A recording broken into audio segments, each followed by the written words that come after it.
Mayor Bill de Blasio said today that urgent action is needed to try to contain a dangerous surge in COVID-19 cases in South Brooklyn. Nearly 5% of tests performed in the neighborhoods of Midwood, Borough Park, and Bensonhurst come back positive in recent weeks. The rest of the city's right around 1%. News 4's Andrew Siff live with the details on what's being called the Ocean Parkway Cluster. Andrew. Hi, Natalie. Yeah, Coney Island Hospital and the COVID testing community center behind it are just steps from Ocean Parkway, basically the southern part of the zone in question. And what the mayor and other health officials are doing now, they're calling rabbis and other religious leaders, encouraging mask wearing and encouraging reminders that everyone should avoid indoor gatherings. It does concern me. I have parents that are older. I have in-laws that are older. I worry about them. Camille Levy shopping for the High Holy Days on Avenue M in Midwood today, worried about the city's newest COVID cluster. We're seeing a serious uptick in multiple neighborhoods simultaneously. City Hall released new numbers today, illustrating the resurgence of coronavirus in 6 neighborhoods: Borough Park, Kew Gardens, Midwood, Far Rockaway, Flatbush, and Williamsburg.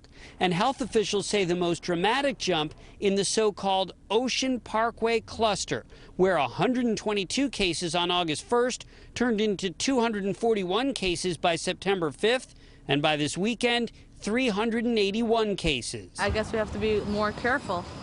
We've really got to be more careful with ourselves, covering ourselves, sanitizing. Contact tracers believe there's been a surge of indoor gatherings. I think that the gatherings need to be a little less gathered. City health officials planning an aggressive response. We're going to continue to meet with high-level religious community members. We'll be doing robocalls in Yiddish and English. Dr. Mitch Katz of the city's Health and Hospitals Corporation said residents of the key neighborhoods need to mask up and stay socially distant immediately. In the absence of our doing the right thing, we will need to be in a lockdown type situation. And the new clusters just days before elementary schools are set to open. Today I asked the mayor, might that prevent them from opening in person next week? As of now, the answer is no. It's something we obviously are all keeping a close eye on.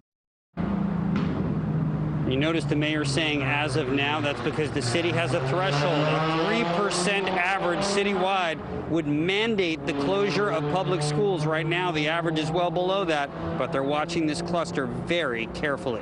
Live in Coney Island, Andrew Siff, News 4 New York. Okay, Andrew, thank you.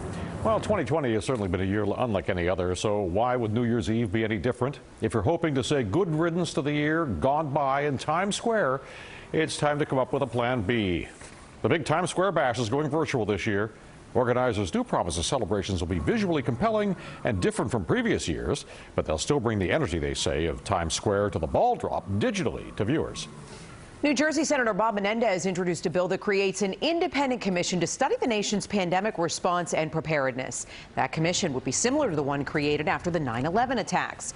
Members will be appointed by the president and Congress. They will have 18 months to investigate how the virus spread, the testing measures, and the impact on minorities, senior citizens, and the economy. Well, some heated moments during a Senate hearing today where top U.S. health officials discussed the federal response to the coronavirus. Dr. Anthony Fauci and CDC Director Robert Redfield testified that a vaccine won't be widely available until next spring. And at one point, there was a tense exchange playing out as Dr. Fauci and Senator Rand Paul, also a doctor, sparred over COVID restrictions and death rates in New York. New York had the highest death rate in the world. How could we possibly be jumping up and down and saying, oh, Governor Cuomo did a great job? He had the worst death rate in the world. No, you misconstrued that, Senator, and you've done that repetitively in the past. Dr. Fauci also challenged the senator's claims that herd immunity has eased the spread of coronavirus in New York.